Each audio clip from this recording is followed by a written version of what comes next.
Tim Walz is the prototype male of the women's lib movement. Let us explain. What will be evident in tonight's Veep debate, pretty much unlike any other Veep debate in U.S. history, will not only be two different visions for America, but actually two clashing visions of manhood, of masculinity. Don't believe me? Watch this.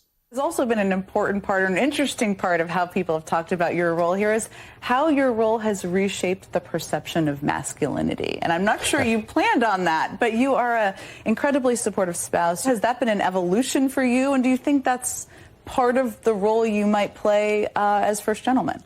It's funny. I've started to think a lot about this. I've always been like this. My dad was like this. And to me, it's the right thing to do. You know, support women. It's mutual, like with Kamala and I, we support each other, we have each other's back.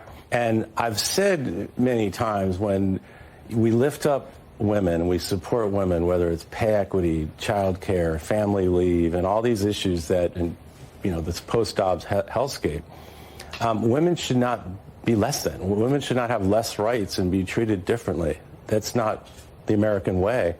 All right, so much to reflect on, so little time. First, Jen Psaki should not be a journalist because she's not. She's a communist hack. Secondly, Doug Emhoff, the modern example of masculinity, rambling on about how women need to be supported. Seriously? This man who had sex with his children's nanny, cheating on his wife, and according to reports, got her pregnant and supported her in the killing of his child to cover it all up. Bastard.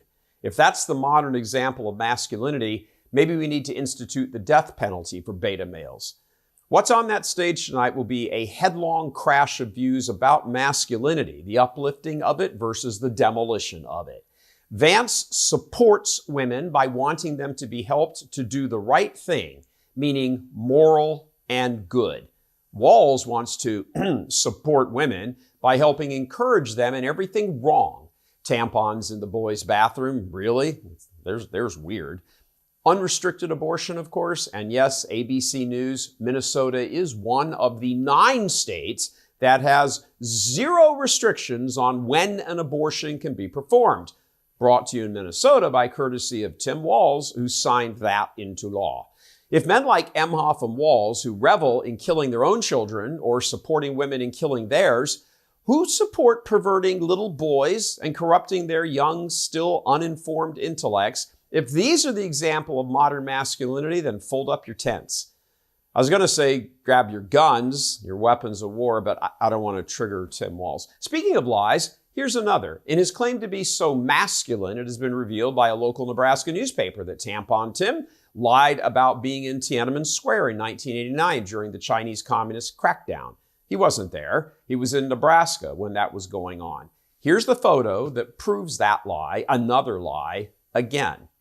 Ponder all of this collectively. Lies about rank he achieved in the military, lies about being in combat, lies about being in Tiananmen Square. Why? Because those are the sort of lies that make you appear to be all manly. Chest up, look at me, I'm a war guy. I was in Tiananmen Square. Yeah, he's the prototype male of the feminazi movement. Liberal women love weak men, beta males, because weak men support them in their horrible choices. They're weak because they need the adulation of women to feel loved and popular, only to be eventually undermined. Just check with Emhoff, who reports say he was complicit in the killing of his own child. And what perhaps is most dangerous is that they want to pass on their cultural DNA to the next generation of males, tampons in the bathrooms, because Tim is also sensitive to the needs of psychologically disturbed young boys who think they're girls, likely caused by yet another horrible male in the household of the young boy. For all the bluster of women's rights since the 1960s, it's really always been about churning out men like Walz, weak, sissified betas who need to repeatedly lie and fake their masculinity so women can walk all over them and the Walzes of the world can feel good about it. Somehow it's fitting and altogether appropriate that Walz should be playing second fiddle to Harris.